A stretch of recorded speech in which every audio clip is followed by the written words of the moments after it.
ये कहानी है दो दोस्तों की और उनकी दोस्ती की शुरुआत हुई थी अभी कुछ दिन पहले हॉस्पिटल के कमरे से, जहां पर वो दोनों एडमिट थे। तो दोनों में से जो एक था उसको अभी कुछ दिन पहले एक पैरालिसिस का अटैक आया था, जिसकी वजह से गर्दन के नीचे की उसकी पूरी बॉडी पैरालाइज हो गई थी और वो अपनी एक उंगली तक नहीं हिला सकता था।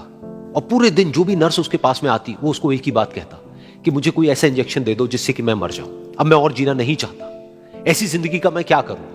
तो उसका जो दोस्त था उस कमरे में, क्योंकि वो चल फिर सकता था, तो रोज सुबह और रोज शाम को उस कमरे में एक खिड़की थी, उसके पास में जाकर के खड़ा हो जाता और अपने दोस्त को बताता कि उस खिड़की के बाहर क्या चल रहा है। बिल्कुल नीला आसमान है, सफेद बादल है, हल्की हल्की हवा चल रही है और कुछ पंछी उड़ रहे हैं। एक बहुत ही सुंदर बीच है जहां पर कुछ बच्चे मिट्टी के घरौंदे बना रहे हैं। कुछ लोग हैं जो वहां पर बैठे हुए बस समुद्र की लहरों को देख रहे हैं। कुछ लोग जॉगिंग कर रहे हैं, कोई एक्सरसाइज कर रहा है, कोई पतंग उड़ा रहा है।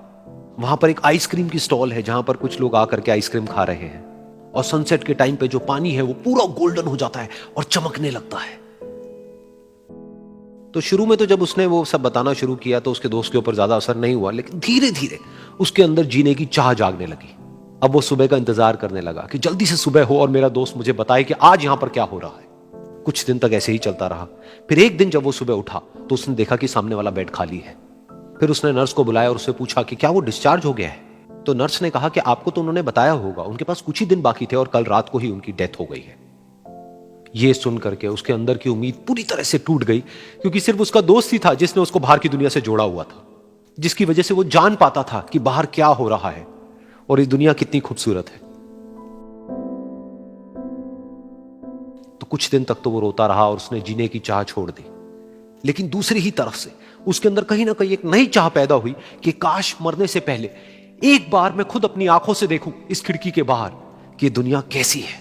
जैसे जैसे उसकी ये चाह बढ़ने लगी, उसको अपने अंदर एक अजीब सी एनर्जी महसूस होने लगी। और फिर एक दिन उसने अपनी पूरी ताकत लगा दी और किसी तरीके से वो बेड से नीचे गिरा और पकड़ पकड़ करके किसी तरह से उस खिड़की तक पहुंचा। फिर उस खिड़की को पकड़ करके वो खड़ा हुआ और खिड़की के बाहर देख लिया। लेकिन खिड़की के बाहर देखते ही वो गुस्से से भर गया। उसने जोर से नर्स को आवाज लगाई और जैसे ही नर्स आई उसने नर्स से पूछा, ये तुमने क्या किया, ये खिड़की के बाहर काली दीवार क्यों खड़ी कर दी। तो नर्स को समझ नहीं आया वो क्या बोल रहा है और वो बोली कि मुझे 5 साल हो गए हैं यहां पर, जब से मैं आई हूं तब से तो ये काली दीवार यहां पर है। तब जाकर के उसको समझ आया कि उसका वो दोस्त उससे झूठ बोल रहा था। और उसने नर्स से पूछा, अगर ये काली दीवार पिछले 5 साल से यहां पर है तो मेरे दोस्त ने मुझसे झूठ क्यों कहा। तो नर्स थोड़ा सा मुस्कुराई और बोली कि मैं ये तो नहीं जानती कि उन्होंने आपसे झूठ क्यों कहा, लेकिन मैं इतना जरूर जानती हूं कि जो भी कुछ उन्होंने आपसे कहा उसी वजह से आप अभी अपने पैरों पर खड़े हैं।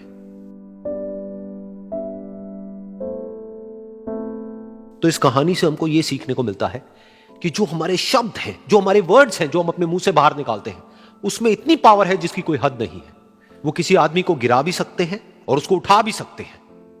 तो अब आपके ऊपर है कि आप अपनी इस पावर को यूज करते हो या मिस यूज करते हो।